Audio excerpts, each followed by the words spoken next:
Pertama sekali adalah apabila diperkatakan tentang hak milik, kita MCP telah menjelaskan dengan persembahan live performance, setiap artis yang melakukan persembahan berhak untuk melakukan persembahan dengan lagu-lagu yang ada di MCP.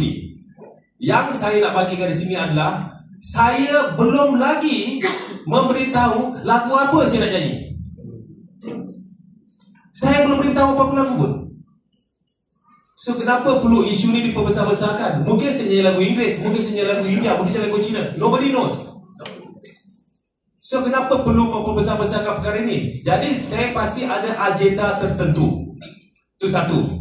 Kedua pula, dengan adanya permit daripada MCP ni nak membuktikan bahawa kami ni betul.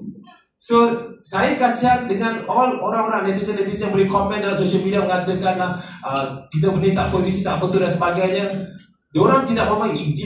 Jadi saya perlu membuat industri memahami perkara yang berlaku.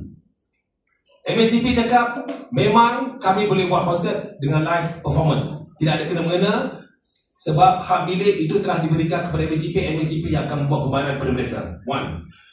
Jadi bila Mas Zero dan Mama Rap tiba-tiba mengatakan yang 25 lagu milik mereka sebagainya, itu Azam, maybe you can say something Azam pasal dia? Okey, saya Azam.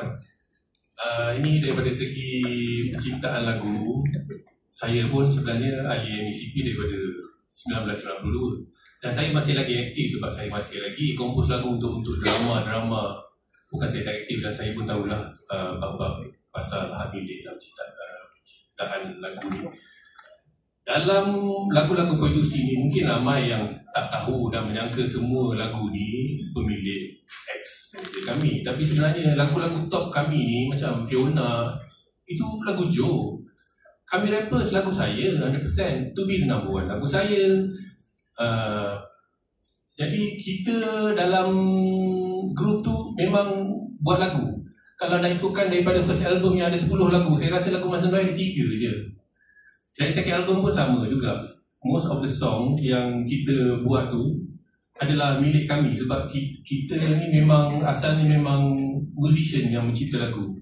Jadi bila dia nak claim 25 lagu tu semua dia punya tu, saya agak macam kecewa sikit lah kan. Sebab kita pun buat lagu, buat lirik. Publisher pun ada dia punya rights kan.